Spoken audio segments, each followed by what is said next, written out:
జిల్లా చందుర్తి మండలం మరిగడ్డ గ్రామంలో రాజీవ్ గాంధీ జయంతి వేడుకలు జరిగాయి. ముఖ్య అతిథిగా హాజరైన ప్రభుత్వ విప్ ఆది శ్రీనివాస్ రాజీవ్ చిత్రపటానికి పూలమాలలు వేసి నివాళులర్పించారు. రాజీవ్ గాంధీ ఆశయ సాధనకు ప్రతి ఒక్కరూ పాటుపడాలని, రాజీవ్ గాంధీ చొరవతోనే భారత్కు నూతన టెక్నాలజీ ప్రవేశించిందన్నారు. ఆ సమయంలో రాజీవ్ నాయకత్వంలో భారతదేశం అన్ని రంగాల్లో అగ్రగామిగా నిలబడిందని ఆది శ్రీనివాస్ గుర్తు చేసుకున్నారు. రాహుల్ గాంధీని ప్రధాని చేయడమే లక్ష్యంగా ప్రతి ఒక్క కార్యకర్త శ్రమించాలని ఆది శ్రీనివాస్ అన్నారు.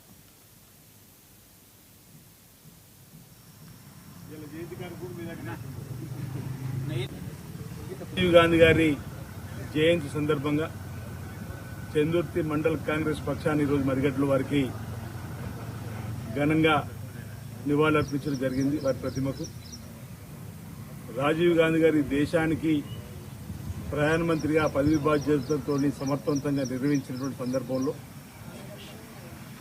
సాంకేతిక పరంగా న్యూ టెక్నాలజీ ప్రవేశపెట్టడంతో పాటు నేరుగా ఢిల్లీ నుంచి గల్లీకు గ్రామాల్లోకి నిధులు పంపాలని చెప్పినటువంటి ఒక చక్కటి ఆలోచన తీసుకొని యువతకు 18 సంవత్సరాలకే ఓటు హక్కును కల్పించాలని చెప్పిన ఒక సాహసోపేత నిర్ణయం తీసుకొని వారి నాయకత్వంలో ఈ దేశాన్ని అగ్రగామి దేశంగా